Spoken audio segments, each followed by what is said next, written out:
duy tê này bê gì này phật thế bộ nó ho cắt sim dòng lơ này khu tô nó ho à lòng đang nghe ta xa như kia lệ đâm cha lâu đi ngà này với nó ho à lòng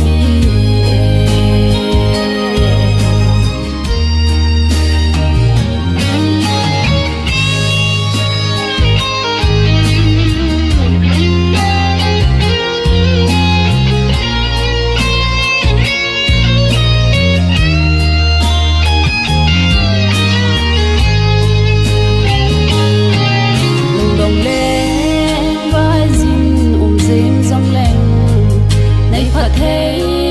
bộ nó ho cái kia gì thế cắt chân dia lom lô này chân xã ho say chim cô nghe cả tâm sự này phật thấy bộ nó ho cắt sim dầu lơ này khu tô nó ho à lòng đang nghe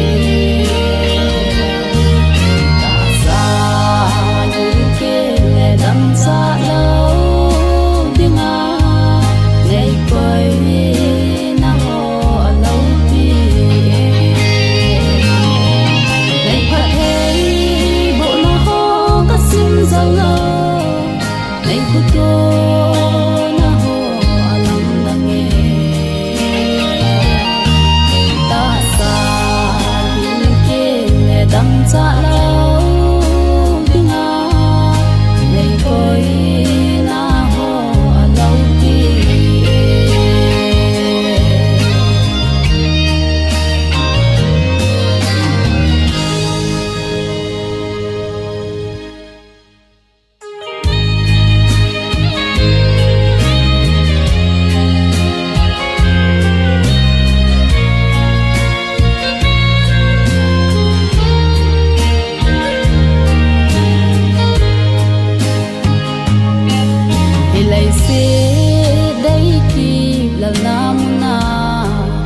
đây chén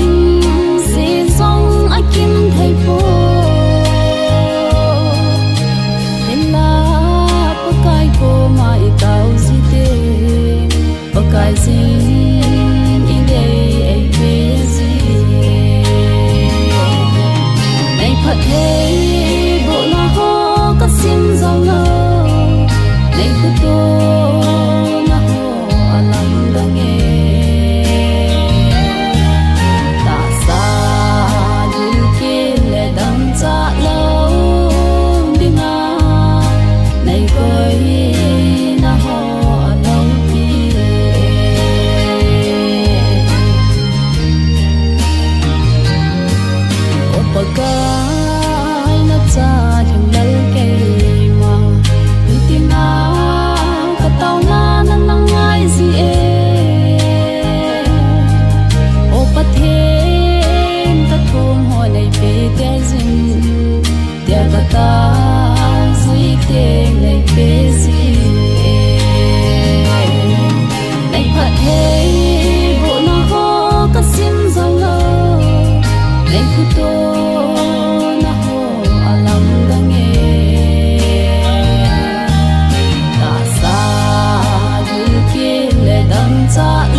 khu to